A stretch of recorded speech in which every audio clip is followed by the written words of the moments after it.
Make up awalnya sempet pas pertama itu sempet, kalau kita kan nyebutnya fee ya kak, waktu itu sempet dapat fee cuman 35.000.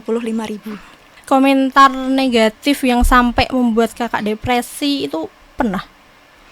Kalau komentar negatif itu mungkin lebih ke fisik sih kak, kayak dibilang glowing gitu, terus pernah waktu itu kelas 10 itu. Assalamualaikum warahmatullahi wabarakatuh.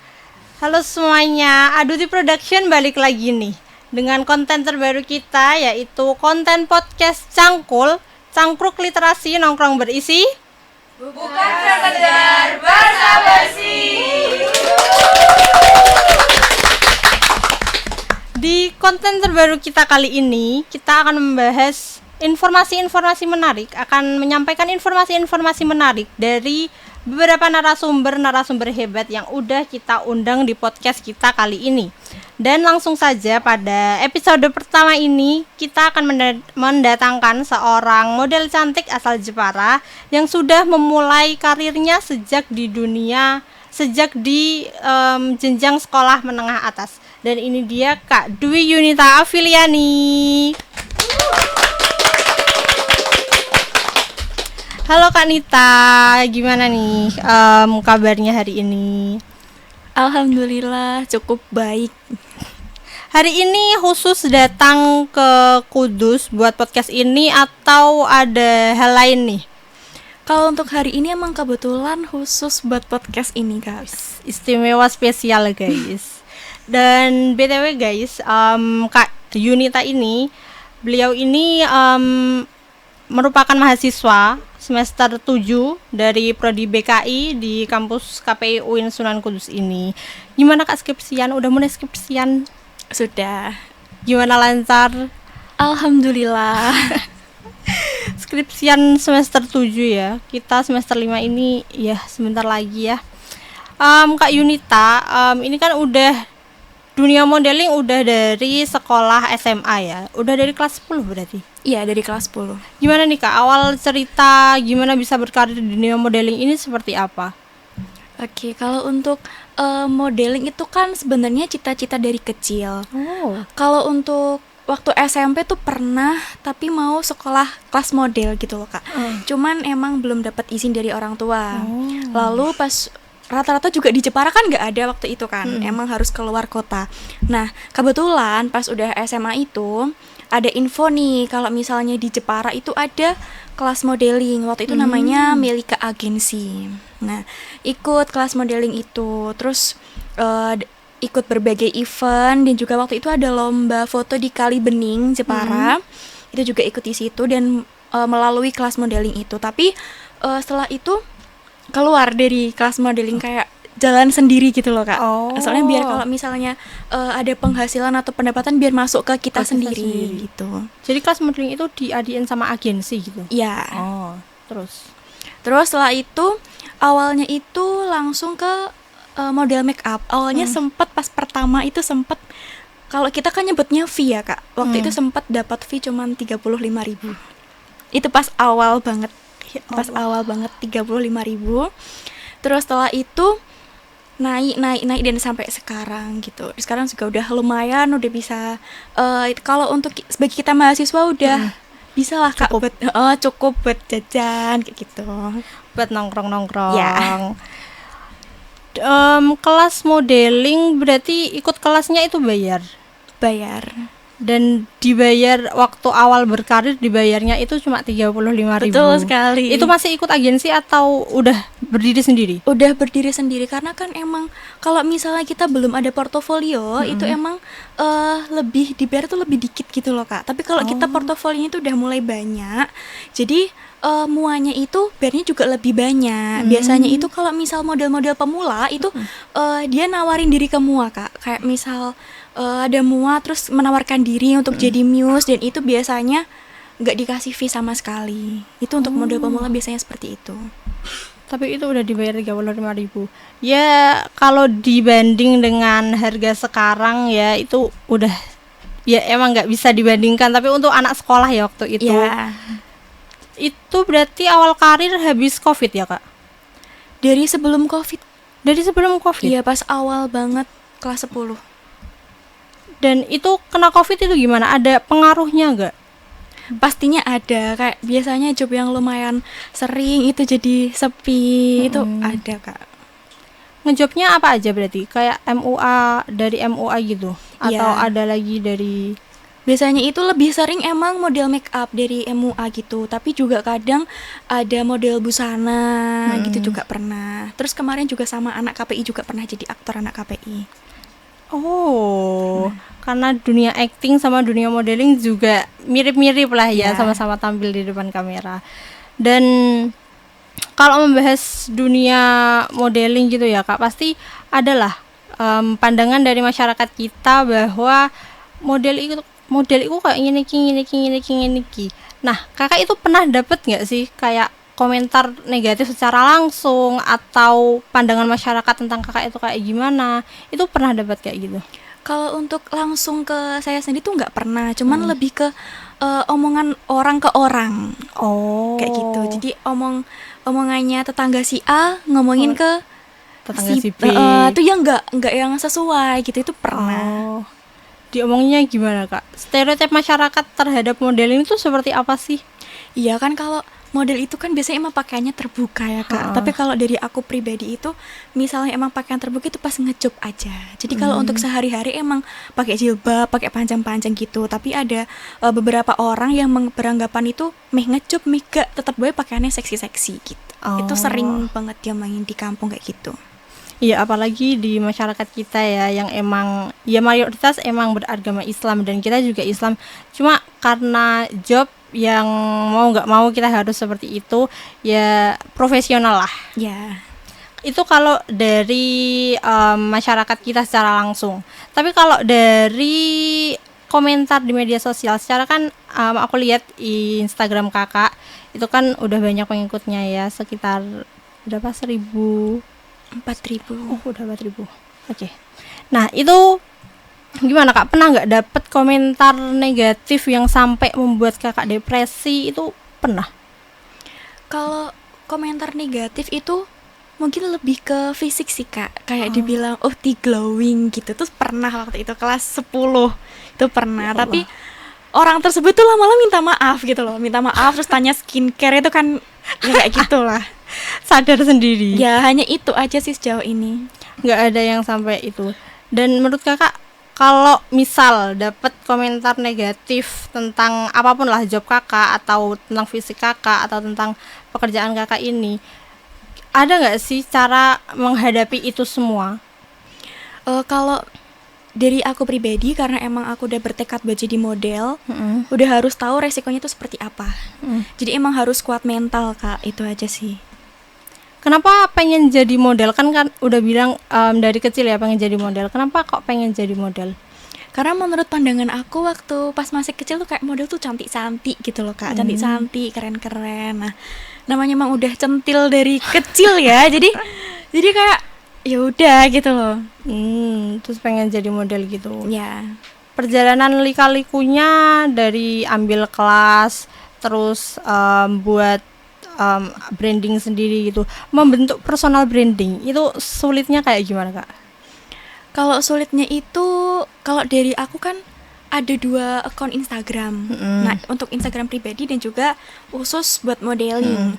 Awalnya tuh mau ke Instagram pribadi, cuman kan kadang kalau mau ngepost kerjaan buat jadi model tuh agak sedikit malu gitu loh Kak. Terus misalnya udah ada banyak followers teman-teman dari MUA atau dari Muse yang lain ngefollow Instagram pribadi kita, terus kita posting yang emang kegiatan kita sehari-hari tuh kayak lebih ke malu gitu. Terus ada pikiran buat akun baru khusus buat Muse. Itu emang mulai dari nol banget, karena kan benar-benar followers dari nol. Kalau untuk yang akun pribadi kan emang udah lumayan banyak followersnya. Sebenarnya lebih gampang kalau brandingnya itu di akun pribadi, cuman karena agak gak enak gitu, ada malunya dikit. Jadi buat akun baru emang mulai dari nol. Terus ngefollow mua gitu. Jadi kan kan alhamdulillah udah mulai banyak yang kenal kan Kak. Jadi kalau misalnya ngefollow itu langsung di follow back gitu. Soalnya kalau untuk pekerjaan yang seperti ini, terutama yang influencer, itu kan pasti personal branding kita, terus juga portofolio kita juga penting kan. Gimana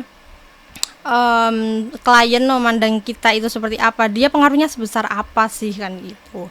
Ngomong-ngomong soal modeling, itu kan tadi kita udah bahas gimana sisi negatifnya gitu ya. Ada nggak sih Kak job desk yang sampai sekarang ini menurut Kakak paling berkesan gitu? Kalau menurut aku yang paling berkesan itu pas kemarin sih Kak, pas awal tahun sempat berkesempatan buat memerankan Ratu Kalinyamat tahun 2025. Jadi itu sangat berkesan karena kan pengalaman yang nggak semua orang itu bisa merasakan gitu loh. Nah, ada ritual-ritualnya, terus emang mulai dari audisi itu kan emang udah sulit. Jadi kalau misalnya kepilih tuh rasanya kayak ada rasa bangga tersendiri gitu loh Kak. Jadi itu yang paling berkesan. Itu awal tahun ini?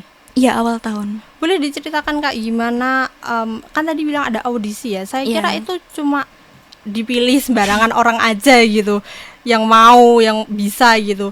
Itu boleh diceritain Kak gimana pemeran Ratu Kalinyamat itu? Boleh, itu awalnya itu kan ada pamflet ya Kak.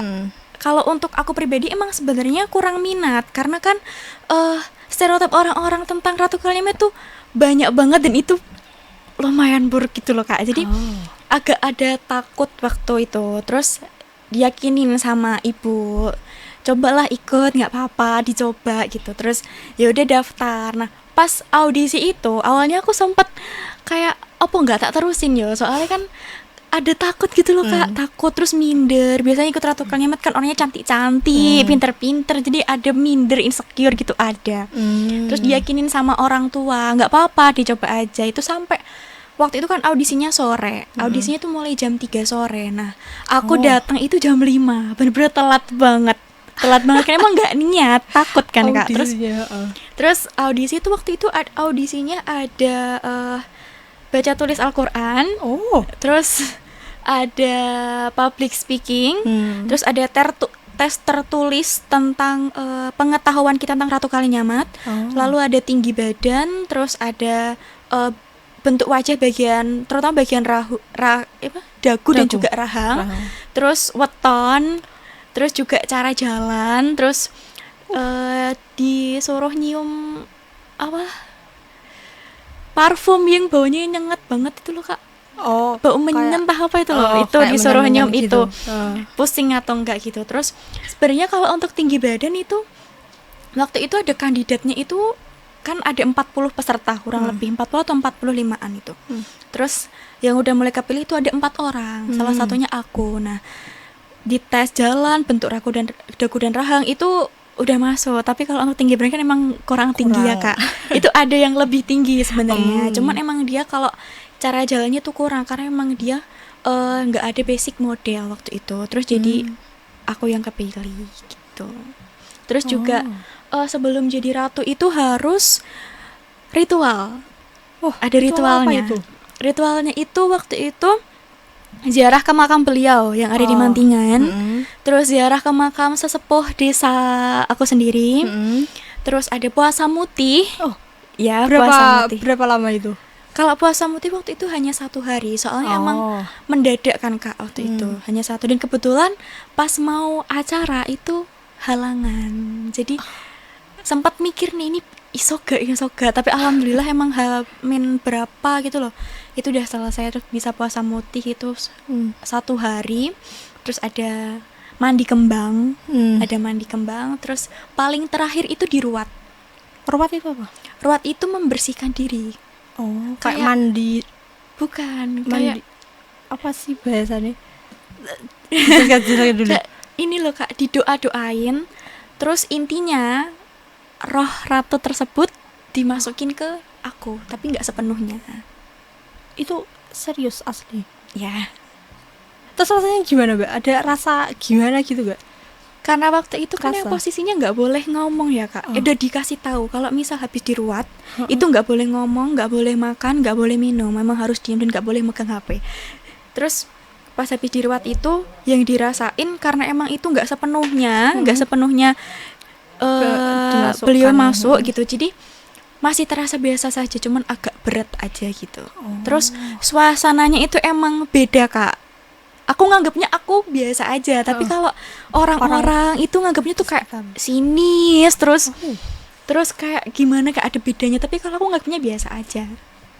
Berarti acara Ratu Kalinyamat ini sesakral itu ya di Jepara? Iya. Itu diadainnya kalau nggak salah setiap ulang tahun Jepara ya? Bukan, 1 tahun sekali, itu tiap baratan. Kalau ulang tahun Jepara itu beda sendiri. Oh, baratan itu apa?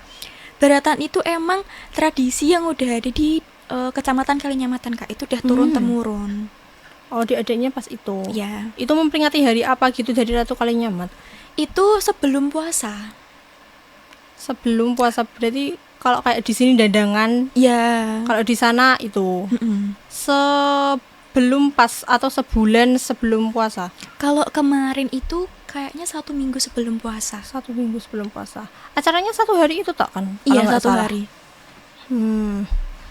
Menarik ya, karena saya sebagai warga Kudus gitu ya, melihat ya punya saudara di Jepara dan melihat Ratu Kalinyamat itu sebagai sosok yang benar-benar diagungkan di sana dan bukan sembarangan gitu. Dan baru tahu juga ternyata audisinya juga seketat itu untuk bisa memerankan Ratu Kalinyamat gitu. Iya. Dulu sempet ini Kak, tahun waktu kelas 10 itu 2019 atau 2020 itu sempat ikut audisi, cuman nggak minat jadi ratu karena takut. Terus minatnya belum jadi siap. dayang waktu itu. Audisi jadi dayang, cuman kan emang saingannya emang mbak-mbak kuliahan yang tinggi-tinggi, cantik-cantik, sedangkan aku masih bocil banget waktu itu. Jadi nggak lolos. Terus kemarin pas awal tahun 2025 pas bulan Februari itu sempat ikut lagi dan lolos alhamdulillah. Oh, berarti selain Ratu Kalinyamatnya itu ada kayak dayang-dayangnya juga gitu. Iya. Dan itu juga ikut audisi. Di audisi juga semua. Audisinya juga kurang lebih sama. Kurang lebih sama. Oh. Tapi kalau untuk ada ritual terus sampai yang nyium kembang itu nggak mungkin. Kalau untuk dayang-dayang itu audisinya hanya sekedar tes tulis dan juga tes lisan. Oh, soalnya mereka nggak sesakral Ratu Kalinyamatnya Iya. gitu ya. Menarik karena ya melihat itu semua di Kudus kan ada tradisi, maksudnya nggak ada tradisi kayak gitu. Paling kalau kita kan dandangan, wulusan kayak gitu. Dan kalau di Jepara Ratu Kalinyamat itu kan benar-benar kayak ya bukan menentang agama ya, cuma memang itu tradisinya seperti itu, udah turun temurun gitu ya. Dan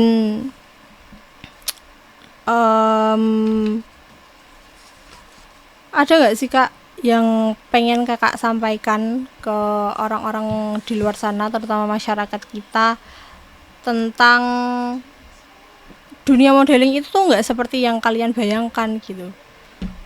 Kalau buat masyarakat ya Kak, lebih tepatnya. Kalau untuk menyadarkan masyarakat itu sebenarnya agak susah karena kan emang udah pandangan mereka kalau untuk jadi model itu emang seperti itu, terutama untuk pakaiannya. Cuman kalau untuk cara mengubah pandangan mereka itu lebih ke gini loh Kak, kita kasih contoh aja langsung gitu loh. Jadi nggak usah mini-mini lah ngasih omongan itu segala macam, cuman kasih buktinya aja langsung. Kalau misalnya kita itu di masyarakat itu nggak seperti itu gitu, kita seperti itu karena emang profesional pekerjaan gitu aja. Profesional pekerjaan itu kan pasti sebagai seorang model ya pasti ada untuk menjaga tubuh kita tetap fit, juga tetap sesuai spekulasi sebagai seorang model. Itu ada nggak tips dari Kakak sendiri gimana ngerawat tubuh Kakak dan juga wajah Kakak gitu? Apalagi kan untuk teman-teman kuliahan kita itu kan juga pasti perlu gitu lah, pengen juga tampil cantik gitu. Kalau untuk aku pribadi itu, kalau untuk menjaga berat badan ya Kak, biar tetap seimbang itu biasanya aku nggak makan malam. Nggak makan malam.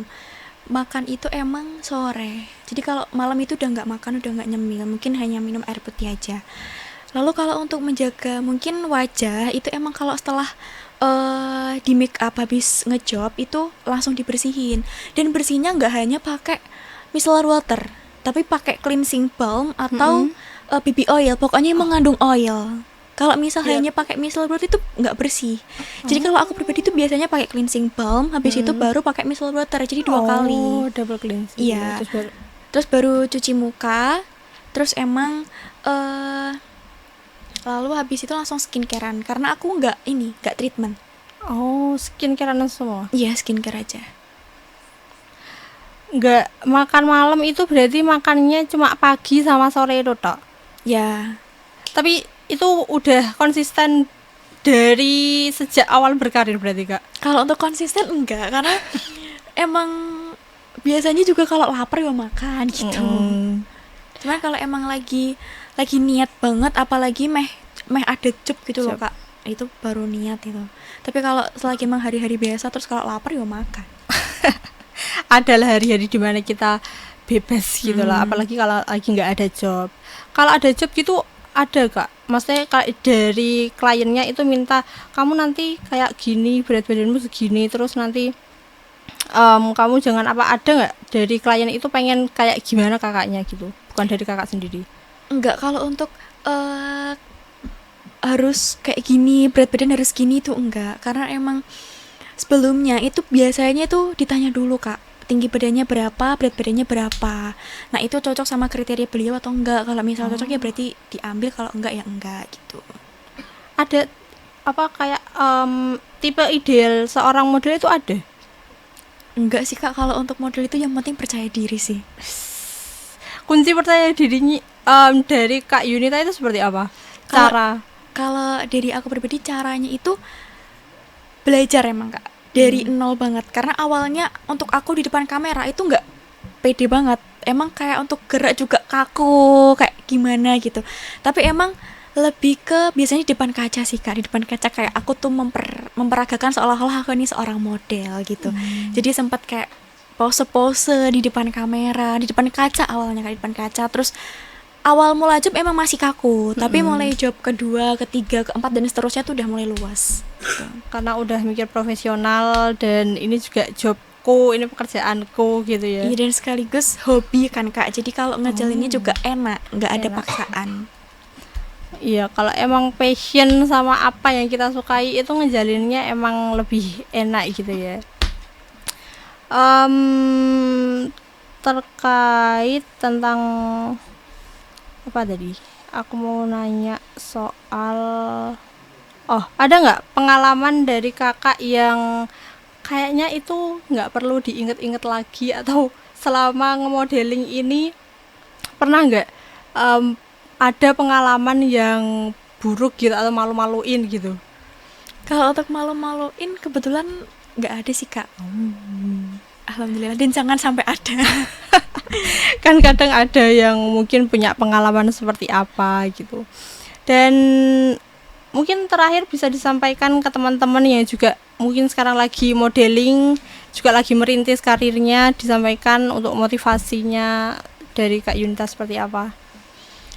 Kalau diri aku jangan patah semangat, tetap terus mencoba dan jangan takut gagal. Karena lebih baik itu kita menyesal karena gagal daripada kita menyesal karena belum pernah mencoba.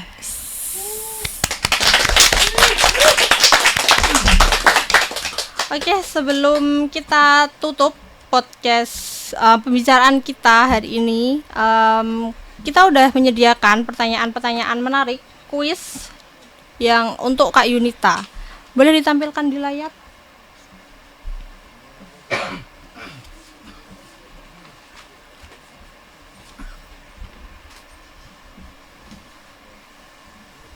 Pertanyaan pertama, menurut kamu apa sih tantangan terbesar seorang freelance model cewek? Persaingan ketat di industri, stereotip atau pandangan negatif masyarakat, atau kesulitan dapat job tanpa agensi?